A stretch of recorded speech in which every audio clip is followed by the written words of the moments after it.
Welcome to NBC News.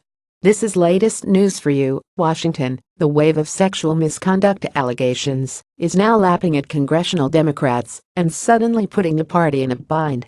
Democrats, increasingly uncompromising on social justice 20 years after circling the wagons around Bill Clinton, find themselves torn between their moral convictions and the political necessity to win back power and advance a pro-women agenda. On the one hand, you want to be a party that has zero tolerance for this, said Democratic strategist Rebecca Katz.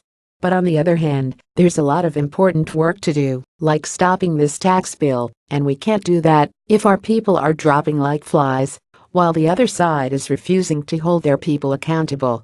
I worry that by doing the right thing and forcing our people to resign, while Republicans do nothing, Democrats will just be giving up seats, which is going to be terrible for women. But then again, who wants any of these guys in power, she added. President Donald Trump on Tuesday gave Alabama Senate candidate Roy Moore the benefit of the doubt and argued that what matters most is keeping the seat in the GOP's hands and making sure Democrat Doug Jones, whose positions on crime, gun control and immigration the president trashed, doesn't get to the Senate. At virtually the same time, Democrats moved quickly to take a first step against their most senior member and one of the last living civil rights heroes, Representative John Conyers, D. Michigan, by calling for a House Ethics Committee investigation, with Minority Leader Nancy Pelosi, D. Calif, insisting there will be zero tolerance for harassment. No Democratic lawmakers have yet called on Conyers, who has denied any wrongdoing, to resign, though at least one has said he should step down from his post as the top Democrat on the powerful House Judiciary Committee, while the ethics probe is underway. As they confront some of the first examples of allegations against in the post-Harvey Weinstein era, Republican and Democratic politicians are setting a precedent for how the parties are likely to handle future allegations, which many expect to come. Two women have accused Senator Al Franken, D. Minnesota, of groping them, prompting Democratic leaders and Franken himself to call for a Senate Ethics Committee investigation, which has forestalled most high-level talk of resignation for the moment. Democrats in the House followed a similar strategy of deferring to the Ethics Committee for Conyers, creating a playbook they are likely to follow in the "there are bad actors on both sides of aisle, mistreatment of women is not a partisan issue," said Jess McIntosh, the executive editor of Share Blue Media and a former official at the Democratic women's group Emily's List. That said, there is a huge partisan point that needs to be made here, she continued. The difference between the allegations against Al Franken and Roy Moore are starkly different, and their responses are even more so. Partisans will always feel a tension between doing what's right and doing what's politically expedient, as Democrats are all too aware as they look back uncomfortably on their own defense of Clinton. Since then, the party has moved to the left on social issues and elected more women to its top ranks, but it is still struggling with how to balance competing interests when one of their own is accused of wrongdoing.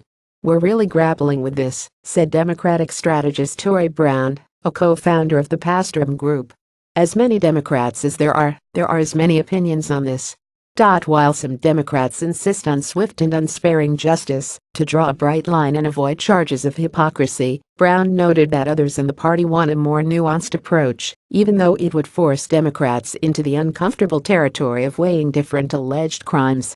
Varying levels of misconduct require different levels of approach, Brown said. Zero tolerance is easier, but it's not going to provide any sense of real justice. Alleged female victims should be at the center of any conversation about punishment, she said, noting, for instance, that Franken accuser Leanne Tweeden accepted his apology. If we're going to believe women on the accusations, and we've got to believe them in what they want to happen, Brown said. Many Democrats see a generational divide as well, and some say only half-jokingly that they'll now never work for a man over a certain age who came up when politics was more of a boys' club. Republicans, of course, have their own divide on this issue. Voters elected Trump after numerous women accused him of sexual harassment or assault, and they may now put Moore in the Senate despite the 9 women making accusations that he behaved improperly with them when they were teenagers, and he was in his 30s. Almost every Republican in the Senate, including Majority Leader Mitch McConnell, R. Kentucky, said they believe Moore's accusers and have called him unfit for office. They said he should step aside and have threatened to expel him if he does not and wins. But Trump Alabama Republicans, many in the party's conservative grassroots, have stuck with more. Our United States Senator from Alabama is going to have a huge effect on national public policy issues, and the votes that will be cast on the Senate floor will determine the future of our country. That is my primary concern, Representative Mo Brooks, R. Alabama, told reporters to explain his continued support for more. We want the votes in the Senate to get this tax bill through, White House Counselor Kellyanne Conway said on Fox News earlier this week. Today's Democratic base seems unlikely to make a similar calculation, since it views upholding the principle of believing accusers and punishing bad men a paramount goal in and of itself. Of course, it's also easier to stand on principle when out of power. The current movement toward unprecedented accountability for sexual harassers will probably start to peter out if Franken doesn't resign from the Senate. New York Times columnist Michelle Goldberg wrote, because Republicans will use Franken to deflect from more egregious abuse on their own side, like what Trump and Roy Moore are accused of. Major progressive groups like Indivisible and Credo made similar arguments, as did Movian.org, which was founded to defend the Clinton White House amidst the Monica Lewinsky scandal. Katie Packer Beeson, a former aide to Mitt Romney and George W. Bush who has broken with her party over Trump, said Democrats need to be consistent. I have aggressively called out Republican bad actors like Trump and Moore, and Democrats have celebrated me for it, she said. I would like them to do the same thing with Bill Clinton and Al Franken. The stakes are relatively low in Franken's case. If he resigned, Minnesota's Democratic governor would replace him with a Democrat who would likely win re-election. Barack Obama won Conyers' Detroit district with 85% of the vote. But what happens if a Democrat from a red state is accused of misconduct? Or, as New York Magazine's John Shade asked, the party's majority in the Senate were to hang in the balance? Or if, as with Clinton, a Democrat White House is under fire? What if Roe v. Wade were on the line? Those are the kinds of difficult questions the party, and especially its younger members, are finally starting to address. It sounds like a loud, messy conversation, which is what this conversation needs to be, McIntosh said.